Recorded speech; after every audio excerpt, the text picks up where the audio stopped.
महाशिवरात्रीची कथा. महाशिवरात्रीची कथा अतिशय पवित्र आणि पावन कथा आहे. या कथेच्या श्रवण आणि वाचल्याने न कळत होणारी पापे नष्ट होतात, अशी ही दिव्य कथा आहे. एकदा पार्वतीने परमेश्वर शिवशंकरांना विचारले, असे कोणते श्रेष्ठ तसेच सरळ व्रतपूजन आहे ज्यामुळे मृत्यू लोकातील प्राण्यांना तुमची कृपा प्राप्त होईल? उत्तरादाखल शंकराने पार्वतीला शिवरात्रीच्या व्रताची कथा सांगितली. एका गावात एक शिकारी राहत होता. मुक्या जनावरांची हत्या करून तो आपल्या कुटुंबाचं पालन पोषण करीत असे. सावकाराचा कर्जदार होता. त्याने त्याचे कर्ज वेळेवर चुकविले नव्हते. त्यामुळे संतापून सावकाराने शिकारीला शिवमठात कैदी बनविले. योगायोगाने त्याच दिवशी शिवरात्र होती. शिकारी ध्यानमग्न होऊन शिवासंबंधित धार्मिक गोष्टी ऐकत राहिला. चतुर्दशीला त्याने शिवरात्रीची कथाही ऐकली. सायंकाळी सावकाराने त्याला जवळ बोलावून कर्ज फेडण्याविषयी विचारले. शिकारी दुसऱ्या दिवशी सर्व कर्ज फेडेल असे वचन देऊन कैदेतून सुटला. आपल्या दिनचर्याप्रमाणे तो जंगलात शिकारीसाठी निघाला, पण दिवसभर कैदेत राहिल्यामुळे तो तहान भुकेने व्याकुळ झाला होता. शिकार करण्यासाठी तो तलावाकाठाच्या बेलपात्राच्या झाडावर मचाण बांधू लागला. बेलवृक्षाच्या खाली बेलपत्राने झाकले गेलेले शिवलिंग होते. शिकाऱ्याला मात्र हे माहीत नव्हते. मचाण बनविताना त्याने ज्या फांद्या तोडल्या त्या योगायोगाने शिवलिंगावर पडल्या. या प्रकारे दिवसभर उपाशी असलेल्या शिकाऱ्याचे व्रतही झाले आणि त्याच्या करवी शिवलिंगावर बेलपत्रही वाहिले गेले. एका प्रहरानंतर एक गर्भिणी हरणी तलावावर पाणी पिण्यासाठी पोहोचली.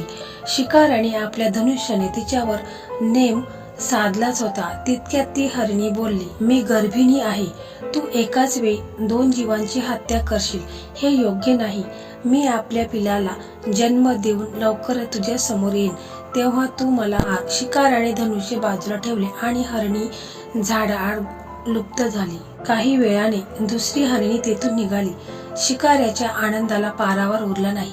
त्याने तिच्यावर नेम साधला. हे बघून त्या हरणीने त्याला सांगितले की, हे पारधी, मी एक कामातुर विरहिणी आहे. आपल्या प्रियेच्या शोधात भटकत आहे.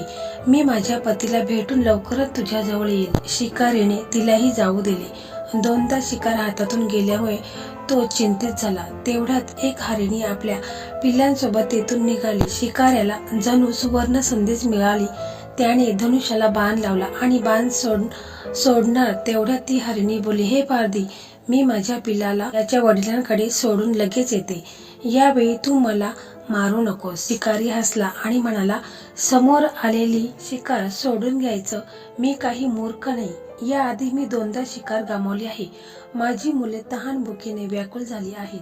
उत्तरादाखल हरिणी म्हणाली, जशी तुला आपल्या मुलांची काळजी वाटते आहे तशीच मलाही वाटत आहे. त्यामुळे मी फक्त काही काळ तुझ्याकडून जीवदान मागत आहे. माझ्यावर विश्वास ठेव, मी लगेच परत येईल.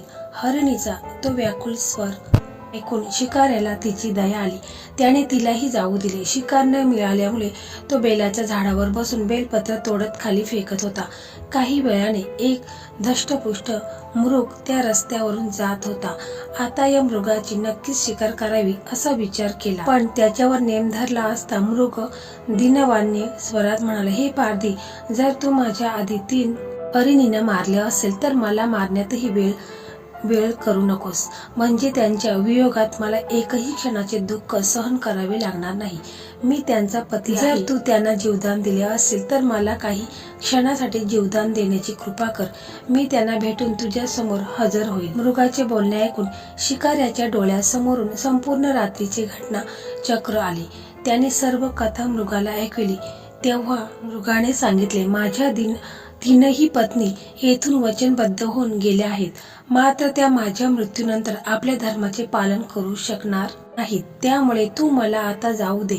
मी त्यांच्या समवेत तुझ्या समोर हजर होतो. उपवास, रात्रीचे जागरण तसेच शिवलिंगावर बेलपत्र चढविल्यामुळे शिकारीच्या हिंसक हृदयाचे निर्मल हृदयात परिवर्तन झाले होते.